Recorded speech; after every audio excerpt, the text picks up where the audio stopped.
Everything was in a hurry. In fact, my employers recently took over a much smaller company that had just recently run aground. I believe that the company probably got everything on the cheap from the bankruptcy trustee, despite the fact that my own employer has been very successful in recent months and completely overwhelmed with work. Our management was in a bit of a panic to get their new acquisition into operation and to keep everything running tip-top. For this purpose, our group was sent there in order to reorient the personnel and monitor the installation of our company's systems. In short, complete chaos reigned for a couple of weeks. We had little time to plan anything, and almost everything was done on the fly. Up to replacing the computer network with a new one due to the insufficient scope of the old one and adding all the necessary wiring. Long story short, the 10 of us ran around like mad for days and literally had planning meetings in our hotel bar most nights to plan what we needed to do the next day. All of us lived no more than an hour away by train, but most evenings we all stayed in town for these much-needed nightly meetings. One or two members of the team managed to sneak home on the odd night to see their wives and families, but who we could allow to sneak away depended on what happened that day, and most importantly, the next morning. Anyway, feeling pretty exhausted, I sat in the hotel bar for about half an hour, waiting for the rest of the team to show up when she walked into the living room. Sherry was one of the computer geeks, hired by the specialty company, helping set up computer systems and train staff on how to use them. And boy, did she take me by surprise when I realized who exactly had entered the bar. Sherry was definitely not like the nerdy girl I knew so well who spent her day teaching our new hires how to use our company's systems. Gone was the baggy calf-length sweater skirt and glasses, replaced by a seductively short skirt and a seductively well-fitting silk blouse. She did not look around or assess the situation, as might have been expected.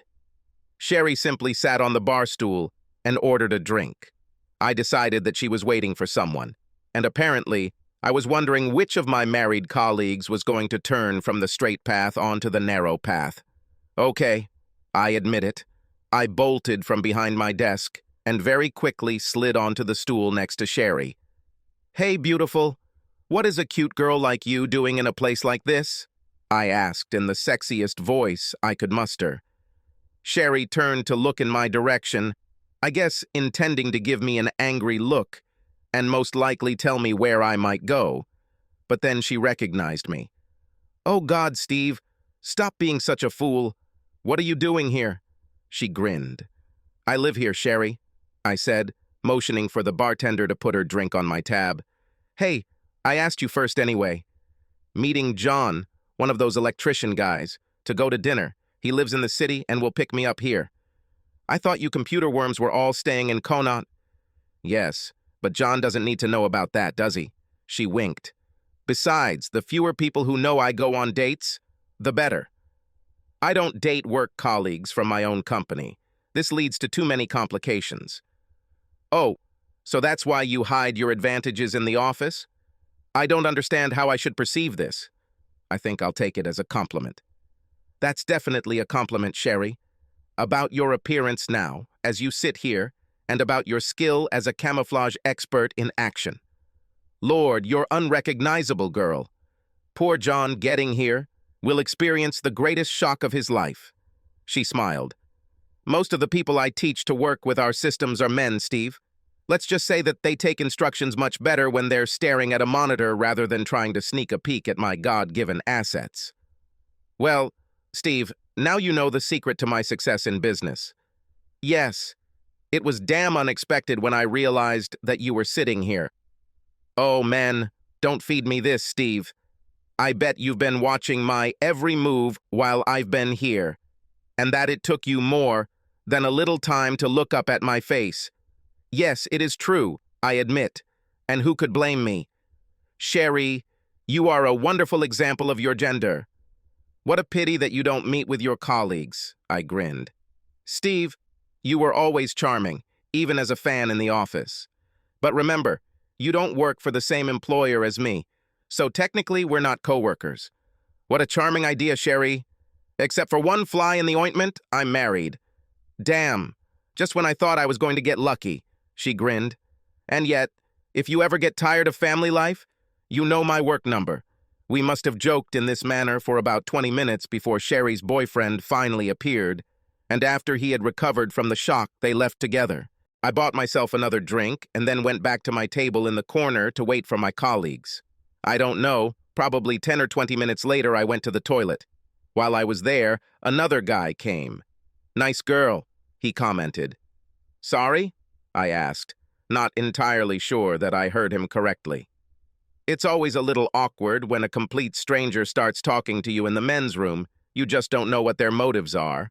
But I tried to remain polite. "That young lady you talked to at the bar, she's a pretty girl," the man clarified. "Yes, that's true, isn't it?" "In town on business?" he asked when I started washing my hands. "Yes. We are opening a new branch." "Married?" "Yes, but why do you ask?" "Oh, just thinking. Married men away from home should be careful who is watching them when they talk to pretty girls in hotel bars." By that time, the guy was washing his hands, and I was drying mine with a hairdryer. There was something about him that confused me on a regular basis. I was trying to figure out if he was some kind of pervert trying to pick me up, or, more unlikely, a pimp advertising the business for his girls. "Are you hinting at something?" "Yes. That this week you sat in a bar 3 nights, and every time, there was this little asshole in the other corner. Didn't you notice him?" "No. And I don't understand what you're trying to say at all." "The moment you started talking to this young lady, he started fiddling with his phone. And what's more, when you go up to your room in the evening, he goes out into the lobby and hangs out there until well after midnight. By that time, we were already leaving the toilet, and the guy said that he couldn't say anything more at the moment. He thought that the dumbass hiding in the corner might have noticed that he noticed him. He asked for my cell phone number and said he would call in a few minutes, then walked out of the hotel's main entrance. Frustrated, I returned to my seat at the bar, still trying to figure out why I had given my cell phone number to a complete stranger. True to my word, a few minutes later, my cell phone rang. It was this guy, and he told me to just sit quietly and listen. Then he told an almost incredible story. He did a lot of back and forth, but the gist of what he told me was that he had recently been set up by his now ex-wife. He explained that while on a business trip, he innocently struck up a conversation with an attractive young woman sitting in the hotel bar. During their conversation, it turned out that she went into the bar to hide from her abusive ex-husband, whom she managed to notice on the street before he could see her. It never occurred to my trusting new friend that sitting on a stool at the bar was not a good place to hide. If he hadn't been so captivated by her attractive appearance and story, he would probably have realized that it would have been better for her to choose a seat in a dark corner. Anyway, she pointed out the marks on her face and arms that led him to believe that someone had recently been cruel to her, and hence he swallowed her story hook, line, and damn sinker. She then suddenly announced that her husband would be coming into the bar and ran out the back door. Fearing for her safety, my new friend followed her and quickly discovered her trying to hide in an alcove in the hallway. He offered to rent her a room for the night where she could hide, but she insisted that she could not enter the hotel lobby because her ex-husband would likely see her. Yes, even I guessed what would happen next. After much discussion, it was decided that the young woman would take his key and hide in his room, while my new friend booked her a private room, after which he will give her the key and she can hide there for the night, which is essentially what happened. The moment he gave the young woman her key, she hugged him and kissed him on the cheek in gratitude before he escorted her to her room and then immediately returned to his. The next morning, he did not see the young woman and forgot the whole incident as a slightly expensive trip into the realm of old-fashioned chivalry. Feeling quietly pleased with himself, he thought that the incident was over, but that was not the case. A few days later, while unpacking his suitcase, his wife discovered women's underwear stuffed at the bottom. Then all hell broke loose. A few days later, he was served with divorce papers, and from them he learned that a young lady had admitted to having sex with him in a hotel room that evening. Moreover, There were photographs of him and a young woman in a bar, entering or leaving his hotel room. He claimed that the whole farce was orchestrated by his wife and her lover, who he later found out was her boss at the place where she worked before they had children, although he had no evidence of this fact, nor that his wife was intimate with this guy until their divorce began and they officially separated. "It was all too cruel, buddy," he said. "That bastard was in the house occupying her the night the judge issued the separation order, and I was forbidden to go near her because the cow claimed that I was threatening her with violence. Now she has a house because I have to provide housing for the children until they reach adulthood. I'm burdened with her maintenance, child support, and payments for this damn house. And all this time, this asshole is sleeping in it with my ex-wife. I can understand your obvious disappointment, my friend, but what does this have to do with me?" I asked when he finally fell silent. "Are you sitting at the same corner table that you and your friends have been using all week?" he asked. "Yes." "Then try not to show it too much, but in the corner, at the other end of the wall, there should be a young guy sitting alone. I think he's almost hidden from you by that damn huge triffid plant." It was as if I happened to glance in the direction indicated by my new friend. Of course, there was someone behind this plant, but I couldn't see who it was. "Yes, I think I see him." "Well, I don't know what his game is, but this little shit is watching you, my friend. I'm just giving you a hint, because you seem like a decent enough guy, and I'd hate to see you get screwed over like I was." "Well, that's very kind of you, my friend. But I am not going to stray from the righteous path. I didn't mean to either, my friend, and in fact, I didn't. But that didn't stop me from being set up. For some reason, your wife must think you walk to the left when you're away from home." "Never. In fact, I'm very rarely away from home. This is my first trip in more than a year," I said. "Then it's quite strange, don't you think? Otherwise, why would this guy follow you?" "Follow me?" "Yes, sure. He's been following you at the hotel for the last 3 evenings. "Nonsense, my friend. It must be pure coincidence that we both return to the hotel at about the same time every evening. He doesn't live in a hotel. Just after 1 in the morning, he goes home. Look, I can prove it to you. Finish your drink and then leave the hotel. Walk down to the Plume of Feathers, just a couple of 100 meters or so. There are many entrances, so if he's following you, as I assume, he'll have to follow you into the pub to make sure you don't sneak out through one of the others. If you stand right next to the bar, you can see him enter in the mirror. I walked past my boys on my way out of the hotel, telling them I'd be right back. It wasn't until I was about halfway to the Plume of Feathers that I began to wonder if I was doing the right thing. After all, there's a distinct possibility that I'm setting myself up for robbery or something like that. There was no one around on the way. I made it safely to Plum and ordered a pint of beer. Sure enough, the young fool I had chanced a quick glance at as I left the hotel bar, went in, and bought himself a drink at the far end of the bar. Then he sat down at the far end of the hall, from where he could freely watch me. A couple of minutes later, my cell phone rang again. Am I right or wrong? Right, I agreed. He positioned himself against the wall, trying to pretend he wasn't watching me. What are you going to do? I'll be damned if I know. Well, just don't do anything stupid, like don't let him know you noticed him, or don't flirt with attractive girls. Let me think, and I'll call you back tomorrow. But what if he, plans to rob me or something? No, he's not one of those. I guess he's a college student making some money working for some shady private detective agency. He, of course, has no idea how to secretly spy on anyone. I didn't notice him. You, my friend, are too much like me. The thought of going left doesn't cross your mind, and so you have no reason to constantly look over your shoulder. Here is your red-haired friend. He is in action and is always looking around. I'm a little surprised he didn't notice your shadow. Yeah, okay. My red-haired coworker he was talking about is actually the office Casanova, and at first I suspected Sherry was at the hotel to meet him. Having finished my pint of beer and Plume, I headed back to the hotel along a somewhat winding route that took me along the river. I hoped it looked like I was out for an evening exercise to get some fresh air.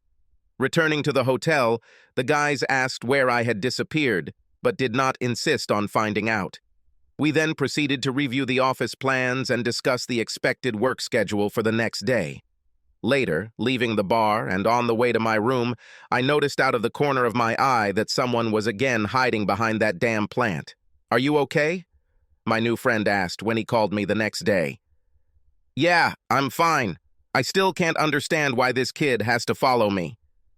"Do you want to know?" "Yes, I think I want to. Someone must be paying this scoundrel, and if my wife is wasting my hard-earned money, I will be very angry."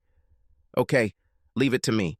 There are also a couple of divorced husbands working in the office where I was assigned. I'll have to stay out of sight because the bastard might recognize me, but we think we have a foolproof plan where they can grab the son of a bitch and ask him what he's doing without letting on that, he's spying on you. It will be difficult, won't it?" "No. The boys are planning to deceive him, saying that they were also hired to watch you, and they will be harsh with the guy. Damn, he's just a kid, and he'll probably wet his pants. In any case, they will promise him that if he tells them everything honestly, they will not tell whoever hired him that he failed the job. With any luck, he would rather keep his mouth shut than risk losing his employer." It was agreed that I would do another exercise at about the same time as the night before. Only this time I will head to the river along a very specific route that leads through dark places. I admit, entering into this alliance, I again wondered if I had been deceived into getting into something unpleasant. Halfway down the alley, I noticed two dark figures hiding in the shadows, and was somewhat relieved to hear one of them say, "Keep walking. He's about 50 meters behind you." Then I continued my walk, and nothing else of note happened that I knew of, and as I headed to my room that evening, someone was hiding behind the plant again. "Well, it worked, but it doesn't make much sense," said the voice of my new friend when I answered my cell phone just after midnight. Oh, so he spokey.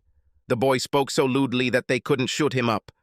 Well, they seemed like big guys to me. In the pitch black, at this time of night, everyone looks like a big guy, my friend. But you just won't believe this. I personally can't figure it out. Your little tail should pick you up from the office every evening. He should watch you until midnight, and then, making sure that you went to bed, he could remove the surveillance and go home. And it's all? Yes, he works part-time at a local detective agency, as we expected, but he's not really interested in what you're doing or where you're going, unless it's to the train station. The railway station? Yes, well, you know those things that ride on rails. Yes, okay, that's how I got here. There was no point in dragging the car here. Well, the most interesting thing is that if you do go to the station, he should see what train you take. If it's a northbound train, he can get off and go home. If you get on a southbound train, well, then he has a cell phone number that he should call immediately. To the south, you say? Yes, I would assume that you live on the south coast, my friend? Yes. But why would you want to get on a northbound train? My sister lives there, about half an hour's drive from here. Then I guess this is bad news, isn't it? Yes. Do you have a number for the guy to call? I'll send you a text message as soon as we finish this conversation. Thank you. What are you going to do, my friend? I think I'll pay my sister a visit tomorrow evening. Do you need any support? That would be very kind of you. I have no idea what I might be getting myself into. Write to me the departure time of the train you are traveling on tomorrow, and we will meet you at the next station along the way. Oh, and my two friends. If you see them anywhere, ignore them, you know. They are complete strangers to you, and it will be safer for everyone if everything remains the same. Is this really necessary? These are two very evil ex-husbands, my friend. All you have to do is give them a nod, and they'll be only too happy to take care of whatever you need once we're safely on the train back here. I'm sorry? Currently, CCTV cameras are installed at all stations, my friend. Almost ideal when an alibi is required. I didn't know the phone number my tail was supposed to call. It was a cell number anyway, so it probably wouldn't lead to anything even if I tried to trace it.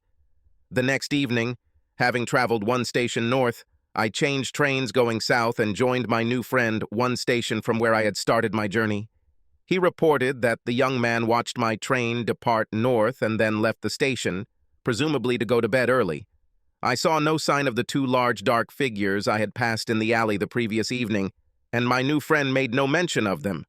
Clearly, we discussed what I might find when I got to my house and what we would do if no one was home. My wife didn't say she was going anywhere, so we decided that she would wait for the guest at home. Well, there's always the chance that I'll call to chat later in the evening. I already did this once earlier that week, and looking back, I thought my wife was a little distracted. She admitted that she was in the middle of a television series and that she had turned off the sound when the phone rang and that she was trying to follow the broadcast by turning on the closed captioning function on the television. Constance always watched those stupid soap operas on TV, so at that moment I accepted her explanation. By now I wasn't so sure. I was actually racking my brain trying to remember what else I heard in the background during the conversation. Some barely audible sound haunted me, and a couple of times I thought that perhaps Constance was covering the microphone with her hand. She even giggled at one point in our conversation, but I assumed she was laughing at something in her soap. I looked around, but at my home station, only the two of us got off the train. My new friend must have noticed this. Don't worry, they're already here. We arrived earlier by car. As we headed towards my house, my companion began talking to himself. For a few seconds, I thought he was crazy, and then I realized that he had one of those Bluetooth devices in his ear that allows you to do this. Apparently, he was talking to two dark shadows. He said that it would be better for us to stay somewhere for a while. Constance is still alone, but waiting for someone. When I asked why he was so sure, he said that about 5 minutes ago she opened the attached garage door and took our car outside. It looks like her visitor intends to stay all night, he commented. We spent a little time looking at shop windows in an area of town where we couldn't be seen from the road until my companion was told the game had started. Then we headed to my house. My companion prevented me from rushing in like the proverbial bull in a china shop. He noted that tonight was probably not the first night that Constance had had a visitor, so there was little point in closing the stable door after the horse had bolted. We needed to give them enough time to really and truly figure out whatever it was they were going to get into, so we can get the evidence I'll need when it comes to trial. Obviously, my companion has more experience in these matters than I do, so I followed his advice. We hung around the back garden for about 20 minutes before my impatience got the better of me, after which I crept to the back window of the living room. Luckily, those curtains that Constance was so excited to find had shrunk a little after the wash, and I never had time to take out the stepladder again and adjust the drawstring on them so that they closed completely in the middle. I actually never would have thought that Constance was capable of such a thing. She was completely naked and kneeling next to an equally naked Tony Copeland. He was nothing less than one of our local councilors and a potential candidate for his party for parliament at the next general election. Our current MP has already announced that he is going to resign. It is clear that Constance was committing an act that a certain ex-president of the United States described as no sexual relations. I somewhat disagree. By the way, I only found out that this idiot's name was Tony Copeland because Constance was delivering flyers for his political party before the last local elections. Constance wasn't a party follower or anything like that, but she had inexplicably been involved in the latest local election campaign. From this point on, I wondered whether Constance's affair with Copeland developed because of her work in the party during this election, or whether her sudden interest in local politics and elections was a result of her affair with Copeland. I must admit that I will probably never get an answer to this question. I suppose I was still pondering this question when my companion pulled me away from the window. As we walked further away from the house, my companion handed me a small video camera complete with a strap that I could hang around my neck. He explained that when we entered the house, I should keep the camera pointed at Copeland and Constance for as long as possible. But if Copeland attacks me, I have to let go of the camera and defend myself. He reminded that the camera would continue to record even if it was just hanging on a cord. And no matter what I said or did once we entered the house, under no circumstances should I have threatened any of the perpetrators with physical harm. If he attacks you, I don't care if you break that bastard's head, but don't lay your hands on him first. I will point my camera at you the entire time to prove that you did not attack him, and I will try to keep it on both of them at all times." "2 cameras?" I asked. "Yes, this is my business, selling video cameras wholesale. Didn't I tell you?" "You didn't tell me anything about yourself. I don't even know your name. It might be best if you decide you want the boys to get busy later." After sneaking into the garage and slowly deflating all the tires on Copeland's car, we walked through the fire door into the kitchen. From there, we could see and record what happened in the living room, where the Copelands had sex with Constance.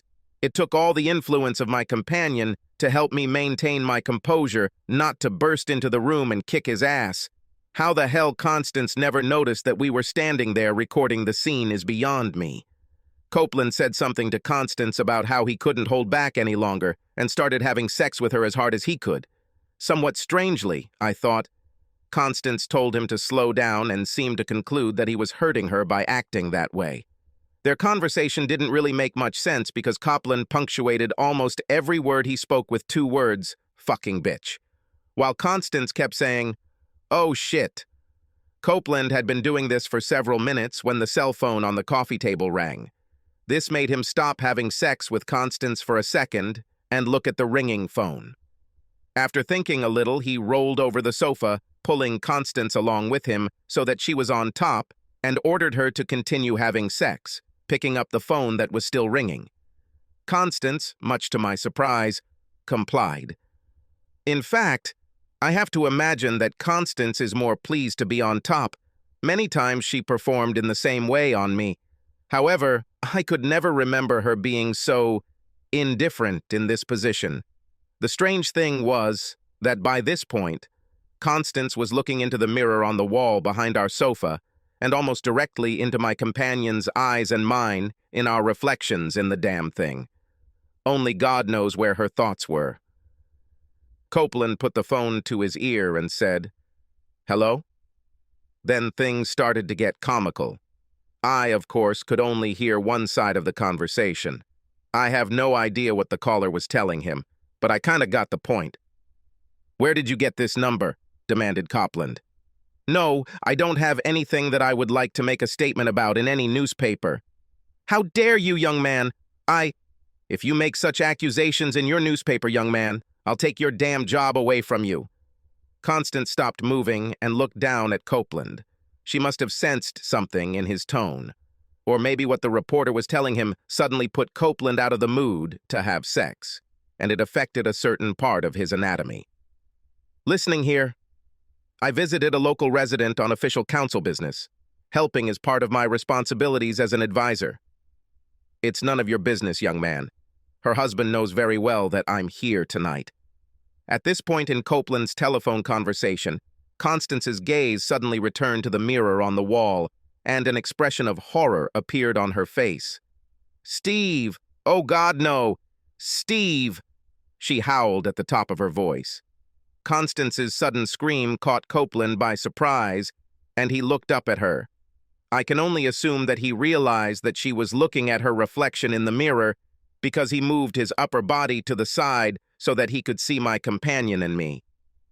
Until this point in my life, I hadn't seen real fear in someone's eyes very many times. But that evening, it was fear that I saw in Copeland's eyes. You know, I don't know whether he turned off the call on his cell phone or not. But I do know that in a panic, he pushed Constance off him with such force that she fell to the floor, breaking the coffee table with her head and briefly losing consciousness. I have to say that I have never seen anyone put their pants on so quickly. Copeland then found his jacket and threw it on. My companion shouldered me further into the living room while we continued to film Copeland hurrying to leave the house. I later realized that my companion had led us out of the kitchen doorway to clear a path for Copeland to retreat to the garage where his car was parked. With boots in one hand and underwear in the other, Copeland rushed past us into the garage. Soon I heard him shout, "Bastards!" Meanwhile, my companion told me to check on Constance, but at the same time warned me to keep the camera aimed at her and he would follow Copeland. I guessed from Copeland's scream that he had discovered that all 4 tires of his car were flat. Anyway, I heard the garage door open and he tried to drive away. By that time, I was already next to the newly conscious Constance, who, having regained consciousness, sat up, looked into my eyes, and then quickly fainted. In the process, she once again hit her head hard on the floor. From my point of view, Constance didn't seem to be having a very good evening. I decided that I had better get Constance's medical attention, so with the camera still trained on Constance's naked body, I went to our landline and dialed 3 nines, only to be told that an ambulance and police were on their way. Indeed, I heard the sirens even before I hung up the phone. In fact, quite strangely, when the paramedic burst into the living room, I was still standing and filming Constance, who by this time was semi-conscious. "Is it time to leave, my friend?" My companion returned and gently pushed me towards the door. He also placed sunglasses on my nose and a huge felt hat on my head, which he pulled tightly over the sunglasses. I have no idea where he got this item, and was somewhat surprised that he himself was now dressed in a similar way. I realized why when we left the house through the garage. A camera crew and several reporters were waiting to pounce on us. They bombarded us with too many questions to answer while my companion led me to a waiting taxi. Some other stranger stood between the newspaper men and me and my companion, continuing to repeat, "My client cannot make any statements at this time." As the taxi took us to the station, I looked at my companion. "What you told me was all bullshit?" I asked him. "No, my wife set me up, as I said. Although her lawyer, well, he was a real asshole. You just met him this evening." "Copeland?" "Yeah, Copeland. Then last week, a friend of mine who works in the detective business said that he had been contacted by a certain Tony Copeland who wanted to keep an eye on you. Well, my friend didn't like the way the job smelled, it didn't make sense to him, and Copeland wouldn't explain what it was, so he turned it down. But a friend, knowing the hostility I felt towards Copeland, warned me of his desire to be informed if you showed any desire to return home unexpectedly." Well, it was pretty obvious, wasn't it? It doesn't take a genius to put 2 and 2 together as to what Copeland's performance is. Sorry about the press, but I wanted to make sure that Copeland's political aspirations would come to an abrupt end. Hopefully it won't do much good for his legal business either. In fact, once they get their hands on the bastard, I'm sure the media will forget about you and your wife pretty quickly. There's still plenty of juicy shit in Copeland's past for them to sink their teeth into. We were on the train back north when my companion reported that Constance was in the local hospital. "A micro-crack in the skull," his interlocutor suggested. He then asked if I would like something to be done with Copeland when the police were done with him. I looked at him with a question in my eye, and he explained that Copeland had found it difficult to drive with 4 flat tires and had crashed into at least 3 parked cars and ended up parking in a storefront. Copeland was last seen being driven away in the back of a police van. My companion, who was apparently still in contact and receiving messages from eyewitnesses at the scene on his cell phone, was a little hazy about the exact reason for Copeland's arrest. He simply called it a traffic violation. It seemed reasonable to me at the time. Driving a car with 4 flat tires certainly cannot be legal. I later learned from television and newspaper reports that Copeland panicked when, after opening the roller garage, he saw people from television and the press gathered outside. He was naked in the garage, and my companion was blocking Copeland's access to the door close button. So, panicking, Copeland jumped into his car and drove away. Or, more precisely, he tried to leave. The brief description I read in the press stated that his car was certainly on the road, but hit a TV crew van as it pulled out of my driveway, and numerous other parked vehicles as it drove down our street. Then, as Copeland tried to turn onto the main road, he apparently collided with a passing truck.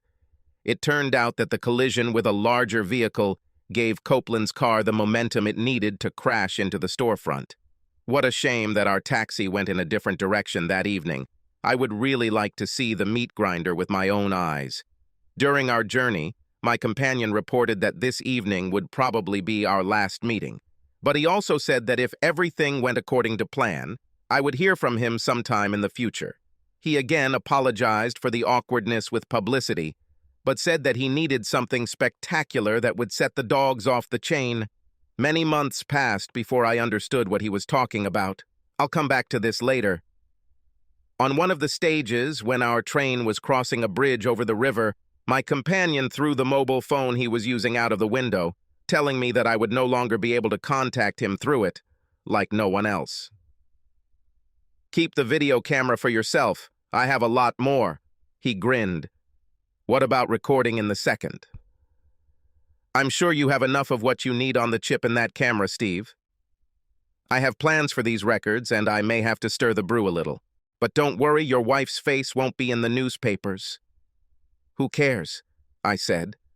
"You, my friend. And I'm sorry that this will happen.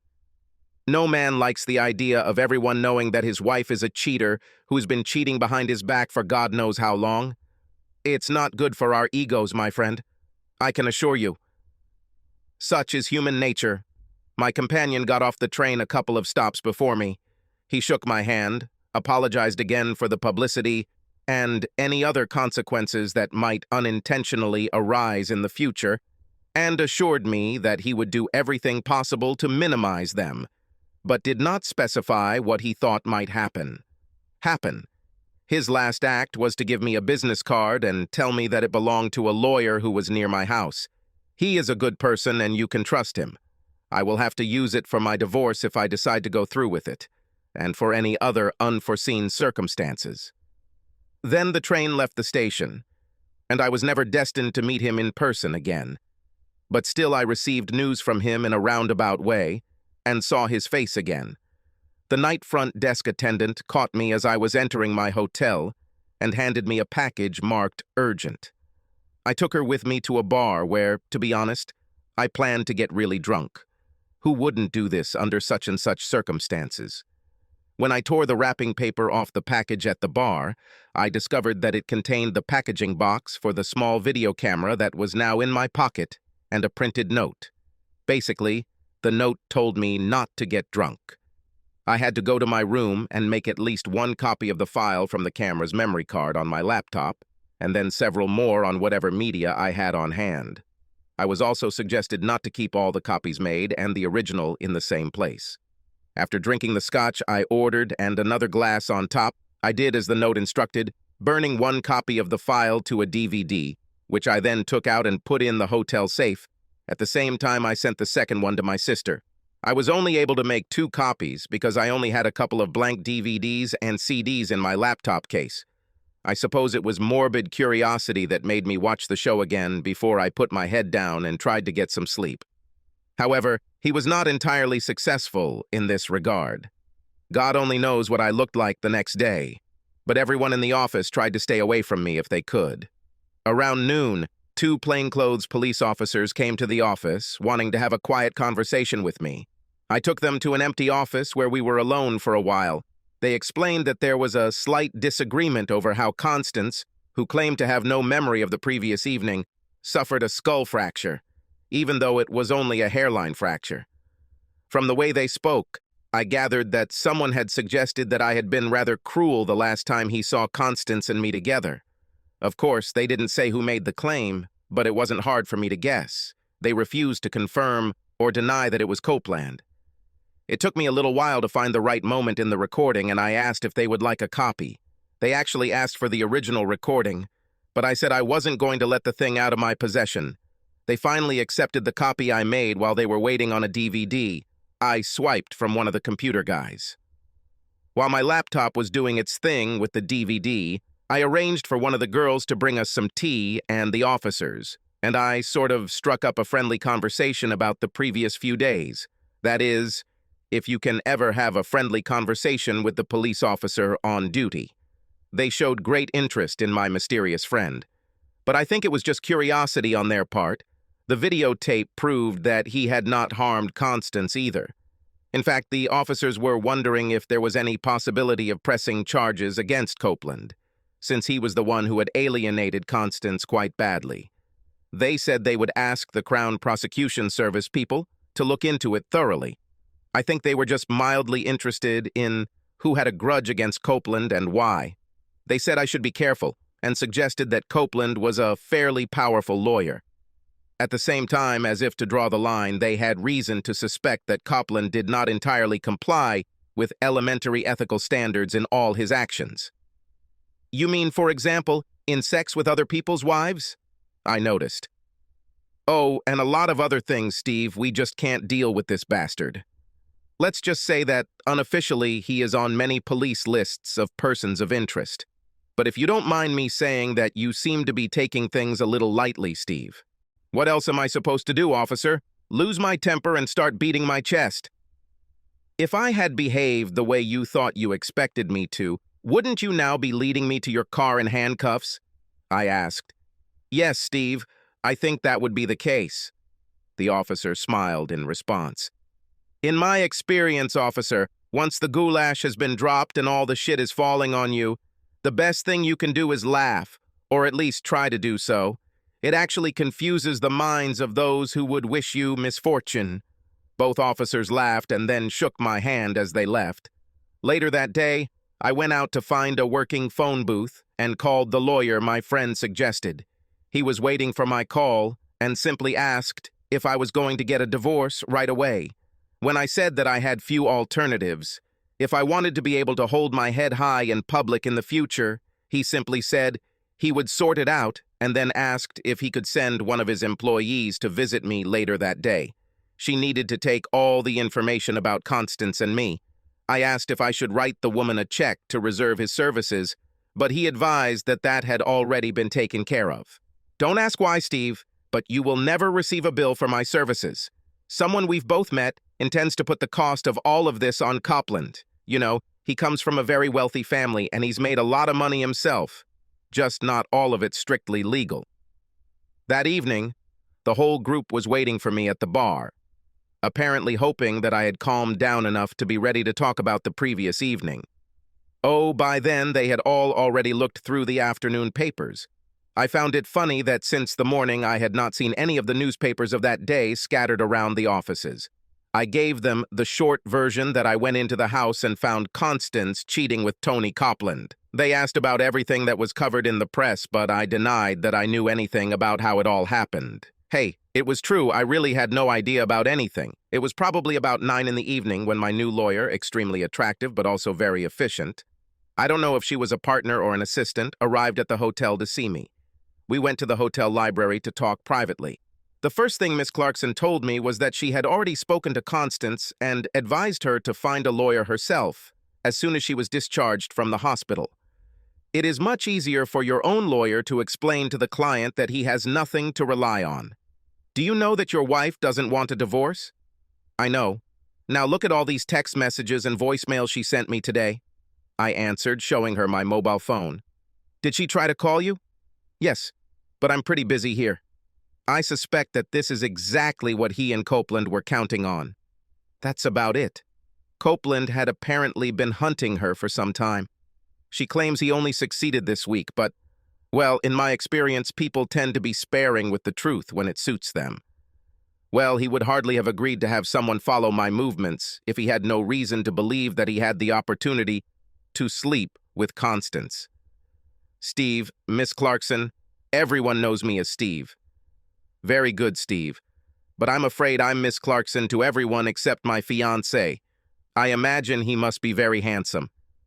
And courageous, Steve. Believe me. Oh, I believe it, Miss Clarkson. I believe it. She smiled at me for the first time, breaking the businesslike expression on her face, but then returned to the reason for her visit. Surprisingly, she already knew almost everything she needed. Ms. Clarkson took a piece of paper from her briefcase and jotted down a list of questions. Constance and my full names, birth dates, our wedding date, and so on. I saw Miss Clarkson simply placing a check mark next to the correct answers that she had already typed. There were a couple of minor errors, but that's all. Everything was already there, including the value of our house, but not the contents of our bank accounts or our savings details. Yes, I myself could hardly remember them, at least in detail. Ms. Clarkson then placed a form in front of me for me to sign. It was essentially a contract in which her boss instructed her to act on my behalf regarding Constance, my divorce, and any other legal issues, whether they arose as a result of our divorce or not, until I terminated this contract in writing. Before leaving, Miss Clarkson suggested that I call Constance and talk to her. In fact, I made it clear verbally that I had no intention of forgiving Constance for her actions. She also said that I could find Constance at her sister's house. The press is watching your house. You might find that you'll find a little more peace if you find a different place to stay this weekend. Steve. Ms. Clarkson always felt a little awkward calling me by my first name. Oh, by the way, your employers are doing a good job of being rather vague about your whereabouts. I had to wonder who asked them to do this, and more importantly, when. After Miss Clarkson left, and I was veiledly questioned about who my delightful visitor was, I went up to my room to call Constance. Oh, the guys were a little shocked when I said that Miss Clarkson was my lawyer's representative. None of them could get over the fact that she paid me a visit at such a late hour, and seemed to ask how much her legal representation would cost me. June, Constance's sister, answered the call, and our conversation was short and concise. All June could think of to say was that she was personally sorry for what happened and hoped we could remain friends. Then she said that she would go and bring the stupid, weak-minded cow. To me, those 3 words summed up June's feelings about her sister's behavior. About a year later, on my honeymoon in Malta, by coincidence, I ran into June again. The press apparently didn't know where I was by the time I spent the weekend with my sister and her family. My sister and her husband were very understanding and did not push for any details. Hell, they'd probably read about most of them in the papers anyway. On Sunday evening, when I returned to the hotel, I was served with a restraining order. I couldn't understand a damn thing, but Miss Clarkson explained to me over the phone that Copeland had obtained an emergency restraining order prohibiting me from publishing in the press any footage taken on the evening in question or posting it on the internet. Hey, come on. I couldn't make shit sense of all this legal mumbo-jumbo at the best of times, but at least Ms. Clarkson managed to get the gist of it into my thick head. But I didn't do it, and I didn't even intend to, I answered. We know. But someone else did it and is still going to do everything they can to discredit Copeland. Oops. Yes, and you can expect to be summoned to appear before a high court judge tomorrow morning. But don't panic. We've got everything covered. Glad to hear that you are not panicking. You pay us for this. What can a high court judge do to me? Send me to prison? Well, yes, but I told you that we have everything under control. On Monday afternoon, I found myself standing in the defendant's seat, face to face with a very irritated judge. I didn't say a word. My lawyers, dressed in wigs and gowns, did all the talking, informing the judge that there was also an anonymous third party who made a recording similar to the one I had, and at the same time. To my slight surprise, the police photo analyst confirmed that the photographs in question were not stills from the recording that I had made. Oh, by the way, the 2 photographs in question somehow ended up in the hands of the national press. In general, I think that if Copeland had done nothing, only less authoritative and sensational publications would have published them. And in the end, they did so. But along with all the other newspapers and media that could lay their paws on the scoundrels. Both photographs featured Tony Copeland. In one of them, he looked out from behind Constance's naked body, with a surprised expression on his face. The other was putting on trousers, while behind him, Constance lay naked on the floor. Constance could not be identified in any of the photographs. The judge seemed to have a hard time believing that I had no idea who my mystery companion was that evening, and he pretty much said as much. However, in the end, he seemed to agree with my arguments, and he reminded me that there was a temporary moratorium on the publication of all recordings made in the house on that fateful evening. Then they told me that I was free and could go. Fighting through the crowd of reporters outside the courthouse was a hell of a struggle. Copeland succeeded in obtaining an emergency injunction on the grounds that he was in a private home and argued that he had a reasonable expectation of privacy, or at least words to that effect. The newspapers fought vigorously against the injunction, and I strongly suspect that they were assisted by my lawyers. When the case reached a full court hearing a few days later, the judge quickly lifted the injunction. The essence of the judge's decision was that my house was private property, not Copeland's, and that he could not reasonably expect any privacy within its walls, especially in one of the common rooms. And since the people who made the recordings were me and my guest, Copeland had no right to object to their becoming, in whole or in part, in the public domain. Well, I think that's what the judge was saying. Most likely all these machinations did little except increase public interest in the story, because all the newspapers and television news programs had this as a headline, and I wasn't the only one who expected the 2 photographs to be printed prominently, and several more that appeared in the following days. Hey, when they were finally cleared in court, the damn headlines and stories attached to those photos were brilliant in my opinion. Under one of them it was written, "Caught in the act of a crime." On the other, "Escape of a coward." The accompanying story explained that Copeland was calmly getting dressed while his lover lay unconscious on the floor next to him. However, it was clear that whoever took the footage and released it to the press was very careful about what he was doing. Constance's face was either completely cut out of the frame or was actually blurred out. I guess you could say that after my outburst with the Supreme Court judge, everything went back to normal. I finished my 2nd week in the new office and then returned home. However, I found that I could not stay in the house and temporarily settled in a small hotel near work. Meanwhile, Miss Clarkson called me and said that she had been contacted by a lawyer working for Constance. From what Miss Clarkson told me, I understood that Constance was having a hard time with the press guys. I guess they must have discovered that she was staying at June's house. In any case, Miss Clarkson said that Constance's lawyer said that his client did not want a divorce, but if I insisted, Constance would agree to the terms I proposed. "We told him your name is not Hamilton," Miss Clarkson said, giggling. "Hamilton?" I repeated, having no idea what that was supposed to mean. "Damn it, Steve, get on with it." What is the year now? Trafalgar, Nelson, Lady Hamilton. "Oh yes, very funny." I lied. I really couldn't get my head around talking to Miss Clarkson. At any rate, Miss Clarkson said that Constance was in a hurry to get it all over with. Perhaps she thought this would somehow lead to the press leaving her alone. But in fact, I believe the press moved on to other issues long before our divorce proceedings began, although in any case it received a small headline on the inside pages of our local press. I agreed that everything should be divided strictly in half, provided that Constance was willing to admit that the only reason for the breakdown of our marriage was her affair, and that she would agree to act as a witness in any further legal action I might take against Copeland. Somewhat surprisingly, Constance's lawyers asked me to agree to appear in court as a witness in a case she herself was pursuing against Copeland.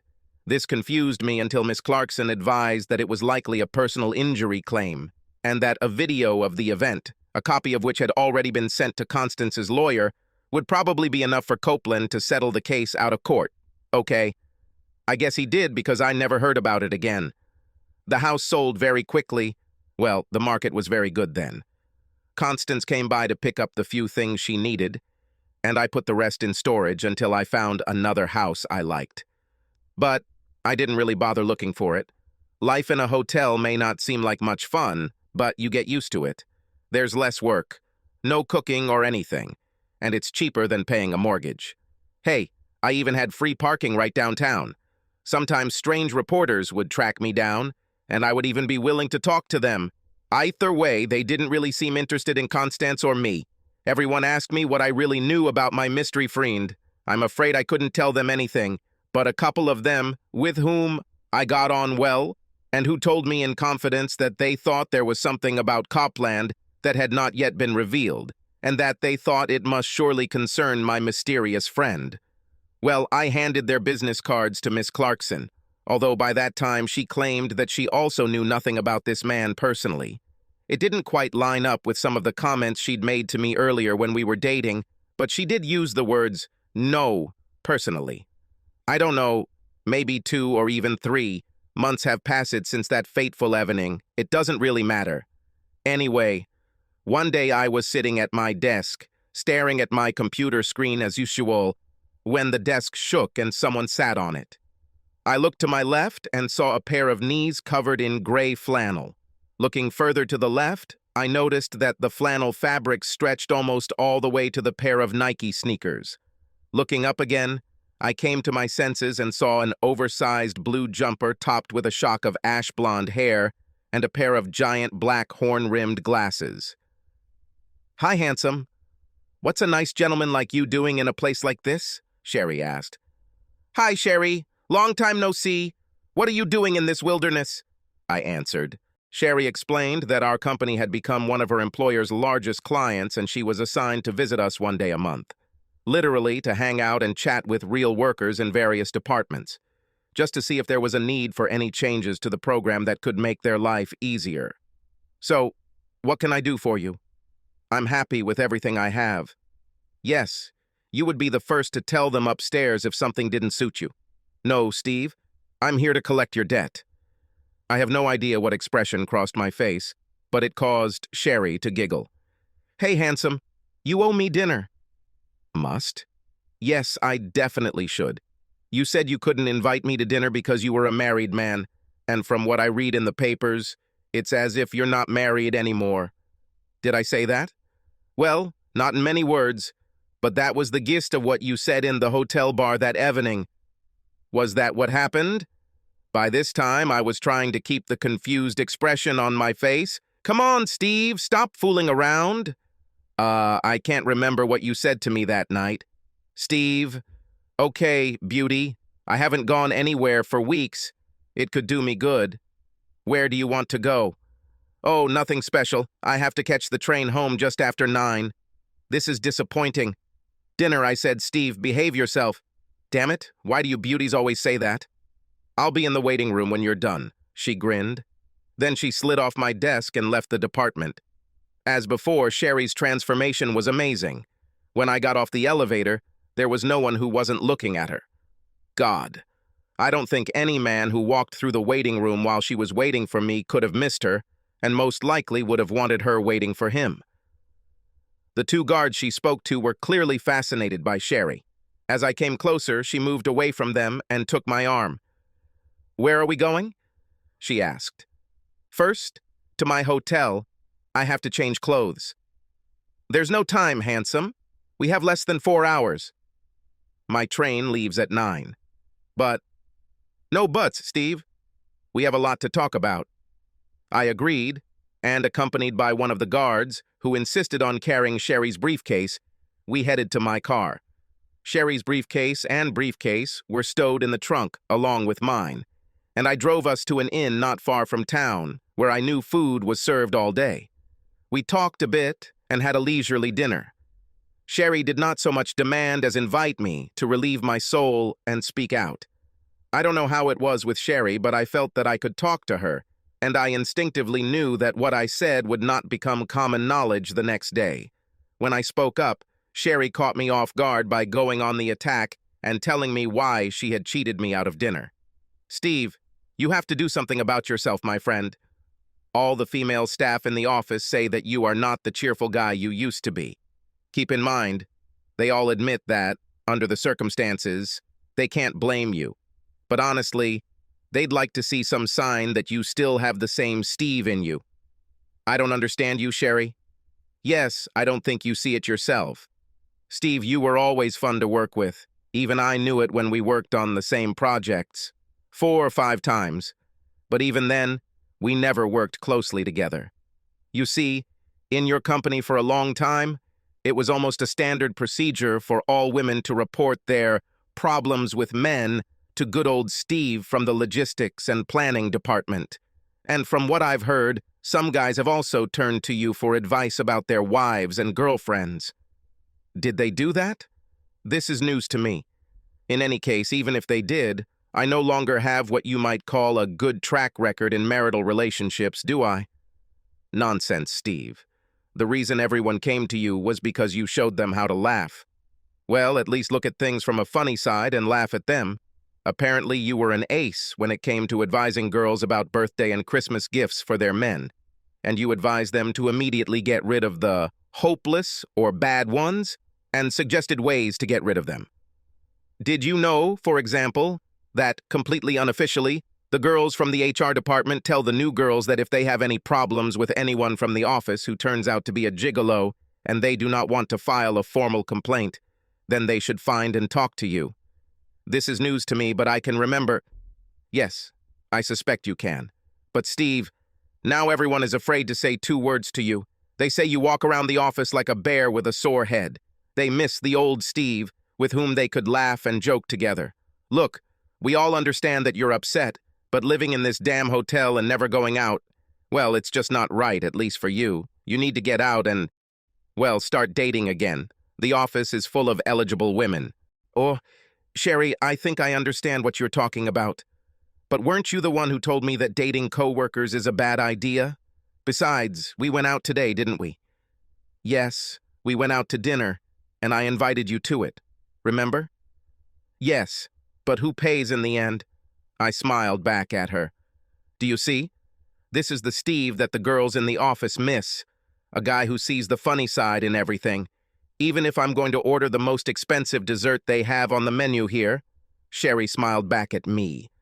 I understand your point of view, and in the future, I will try to leave personal problems at home.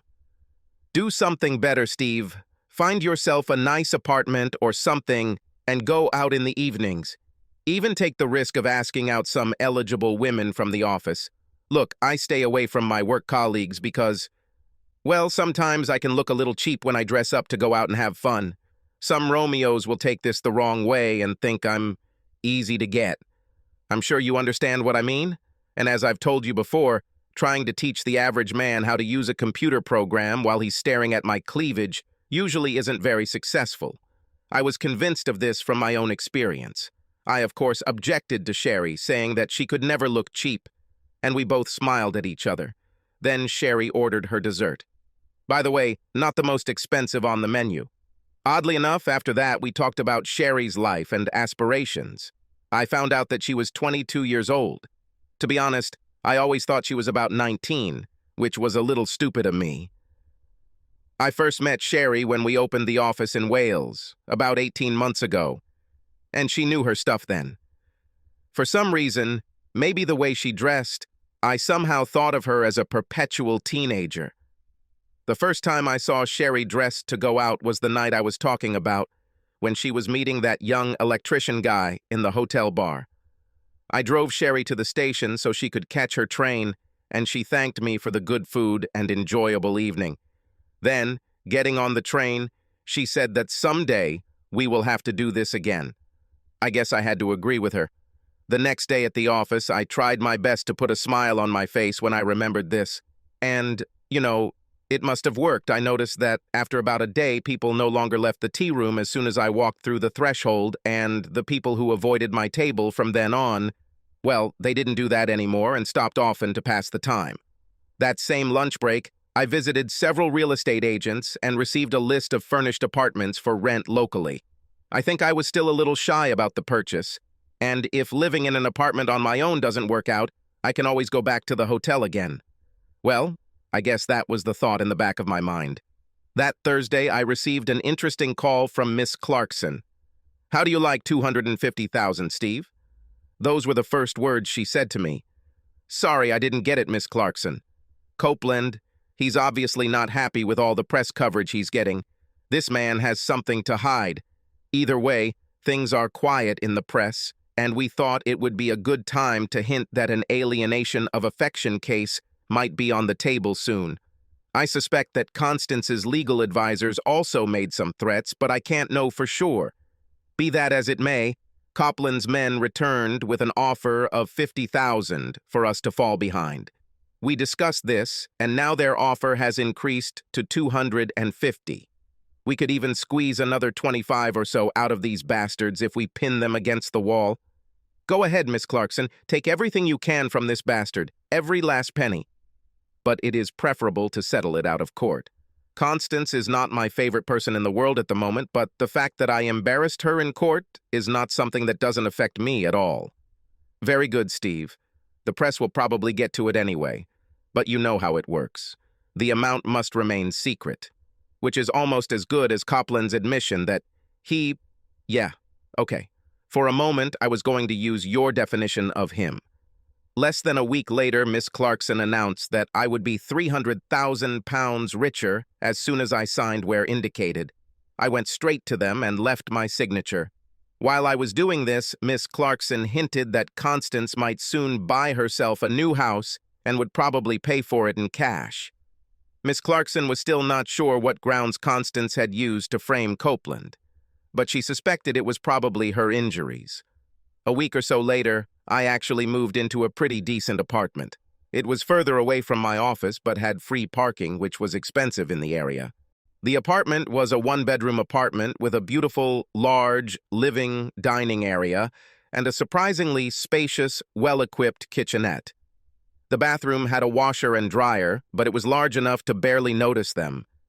I don't know if it was the money Copeland put in my bank account or trying to follow Sherry's advice, but by the end of the month, I was feeling much better and would occasionally go out for drinks after work with some of the guys. There were 3 of us sitting at the table, me, my work colleague, who hadn't been with the company very long, maybe a month or so, and Bob, my boss. I was just showing them a spreadsheet I was working on when the computer screen went dark. A second or so later, a terrible blue screen appeared, but it was blank. Then words started appearing in the top left corner, one character at a time. "Hey, Steve! Guess who is buried here in the depths of hell by playing with the servers?" Almost panicking, I quickly started typing, "Sherry, I'm in the middle of something important. People are with me." Almost instantly, another message arrived. "Oh, sorry, guys. To be honest, this is an unofficial matter. We agreed on today, didn't we?" I was surprised when my boss reached past me and started typing, "Hi, Sherry, it's Bob. Of course, Steve asks you out this evening. That bastard rarely goes out these days." A response message arrived. "Cheers, Bob. Same place, same hour, Steve. And remember, my train leaves at 9. Then the screen went blank again before my spreadsheet reappeared. "Sorry about that," I told my boss. "For what?" was his answer. Then he added, "Dear girl, this Sherry." Our new colleague sat with a confused expression on his face, but finally asked, "Who is Sherry?"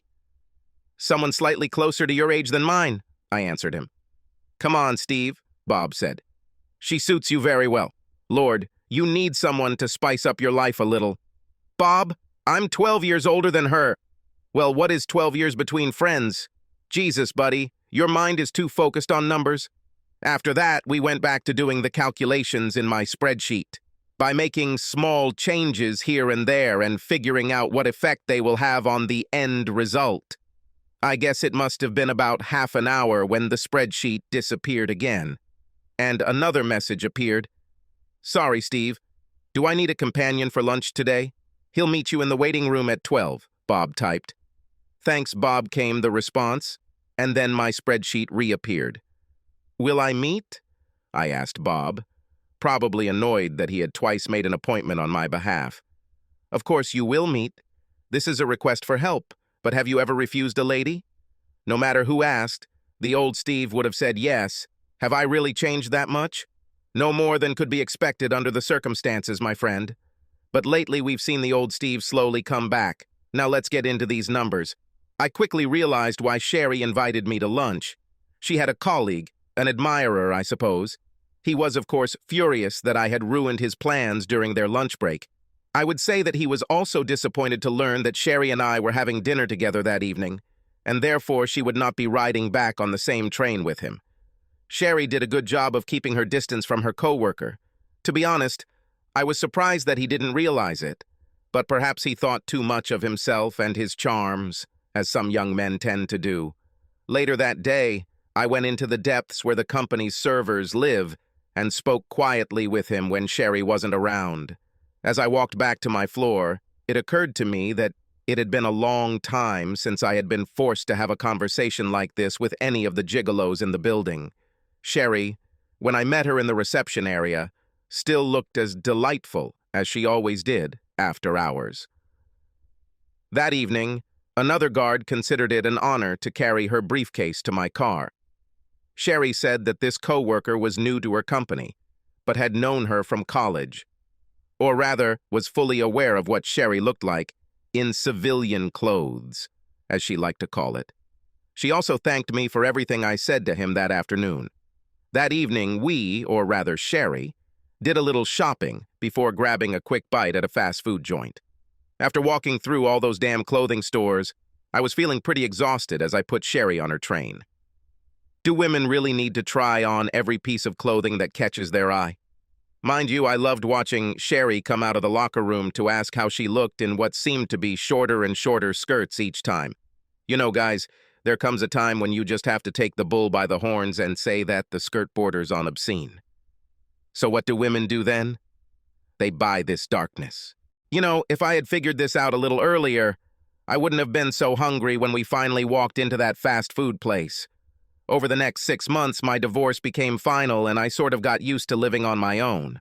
From time to time, I met guys from the office, but most of them were young and looking. Hey, don't think I wasn't looking around because I was. I just couldn't find anyone who, well, piqued my interest. My dates, well, I guess I could call them dates, with Sherry became routine. Don't think there was anything romantic about them, because there wasn't. Sherry told me how her life was going and asked me about what I do in my free time. She often scolded me for not asking this or that lady out on a date when I mentioned them. Sherry seemed to have the idea that if I mentioned a woman, I must be attracted to her, which in a way was probably true, but I couldn't find it in me to start dating again, feeling too old for it. When I told Sherry about this, she started teasing me, calling me old man. The next morning, after Sherry came downstairs, a newspaper headline caught my eye as I walked into the office. It turned out that Copeland had been arrested the day before I bought a copy and tried to read it carefully as I went. As usual, due to jurisdiction laws in the UK, not much was said in the accompanying story, only that Copeland was arrested and charged with conspiracy and perverting the course of justice. The article went on to list a whole group of other people from around the country who were also arrested. One young lady was charged with multiple counts of perjury. I believe 5 women, identified as ex-spouses, were arrested and charged with conspiracy to pervert the course of justice. The newspaper article mentioned that several other ex-spouses were believed to have fled the country, and extradition papers were being prepared as the newspaper went to press. Another 7 people were charged with various crimes, including conspiracy and aiding and abetting. Temptingly, the story went on to say that 12 ex-husbands had their divorce agreements overturned. I realize that once the above cases are completed, they will be reevaluated. I can't claim to have followed this story, but the gist of it was that numerous divorce cases across the country involved the same young lady claiming to have had affairs with their husbands and, in one case, with their wife. In each case, the reporter came up with a story very similar to the one my mysterious friend told me all those months ago, and in each case, the settlement involved a fairly large amount of cash. Finally, I saw my mysterious friend again. He was in the background of a news clip on TV. A reporter stood on the steps outside the High Court in London and announced that Copeland and his accomplices had been found guilty of all charges. The next day, Sherry was downstairs. Slightly unusual, it seemed to me, because, as a rule, she came on Thursdays, and today was Tuesday. And what's more, she burst into my department and waved a pair of theater tickets in front of my nose. "What are your plans for this evening, Steve?" "Well, nothing special, really." "Okay, you can take me to dinner, and then I'll take you to the show." "I must warn you, you will miss your train home." "No, I won't be late.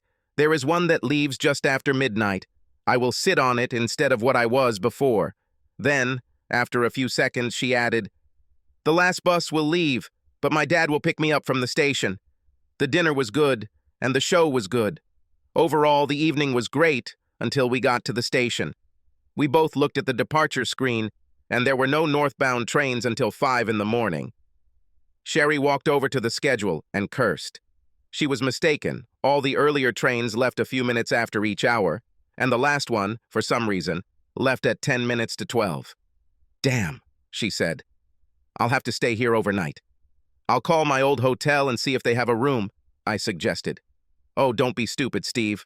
I'll sleep on your sofa and catch the early train in the morning." Yes, we argued about this topic. No, I didn't see anything wrong with her staying in my apartment if she really wanted to, so we didn't have any arguments about this. We argued about which of us would take the sofa. I tried to play the gentleman. In the end, Sherry trumped all my arguments, insisting that she would rather sleep on a bench on the station platform than force me to leave the bed. Back at the apartment, I found a spare sheet and thought I'd give Sherry my old sleeping bag that I kept in the car as a blanket, just in case. Mind you, I had to put it in the dryer for 20 minutes. It was sitting in the trunk for a very long time. While the dryer worked its magic, Sherry and I had some tea, and she took a good look around my apartment. A couple of times before, Sherry had briefly stuck her nose in it when we brought in frozen food and such that I had bought for the house to put in the freezer. Then, while she was taking a shower, I prepared something on the couch that, in my opinion, should have looked damn uncomfortable. The heated discussion about which of us would sleep here reared its head briefly again, until Sherry repeated her threat to return to the train station. As soon as I took a shower, we said goodnight to each other, and I went to my bedroom. I don't know what time it was when something woke me up. Yes, there was no doubt about it. Someone was blowing gently into my left ear. "Sherry?" I asked. "Yes, Steve? Looks like you're in the wrong bed, young lady.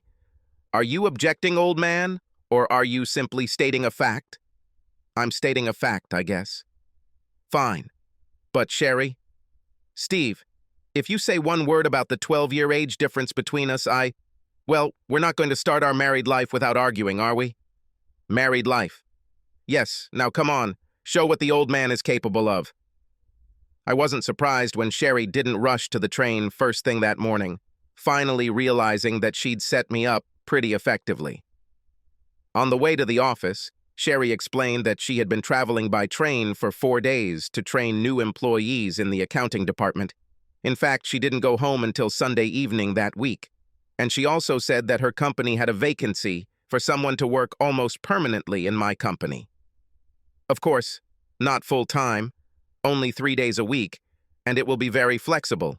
No problem taking the kids to school or anything like that, Sherry added. "Children?" I gasped. "Of course I want at least 2, and you'll make a great father, Steve." "God, then everything is fine?" For one terrible minute, I thought you were going to say 12. See, that's what I like about you. You always see the bright side of everything. We were on our honeymoon. It's that time between sessions when you lie in each other's arms, too excited to sleep, but too exhausted to start again, for now. "Sherry," I asked, "how long ago did you decide to become my wife?"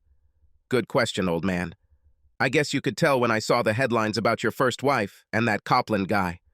"Oh, so long ago?" "Yes. But if you accused me of having a devious nature, you might even question my motives for getting this John guy to pick me up for dinner that night at the particular hotel I chose. I haven't taken my eyes off you for some time now. I'll have to keep an eye on you, won't I?" "Yes, old man. But don't mistake me for Constance. I know what I want when I see it, and will never do anything that would mean I risk losing it." Well, I mentioned that Sherry and I ran into a very surprised June in Malta, so I guess I should tell you what she told me. June said she believed Constance had a hidden subservient streak that Copland had somehow recognized and tapped into. June noted that after reading the newspapers, she concluded that many of the women involved in his divorce plots appeared to be influenced by the man in some way. I didn't follow the small details of the case, so this was news to me. June said they all seemed to want to take full responsibility for everything, even though the only one involved in every single case was Copeland. "I don't know what this man has going for him, but he can wrap some women around his little finger," June told me. "But Constance turned on Copland and sued him, didn't she?" I made an observation. Constance is my little sister, Steve. I've always taken care of her. And maybe it's my own fault. Perhaps Constance has always been subject to my wishes. I pushed her into this trial. I believe she would not have had the courage to see it through to completion if I had not done so. Fortunately, Copeland gave in and settled the case out of court. I don't know how Constance would have reacted if they had confronted each other in the courtroom. By the way, is this your new bride, Steve? Certainly. Sherry chased me and caught me. She made a very good choice. June smiled back at me. Life goes on. Subscribe to our channel so that your second chaff doesn't cheat on you, and go ahead and listen to the next story, because this story is nothing compared to the next one. If you're under 18, don't even think about listening to the next one.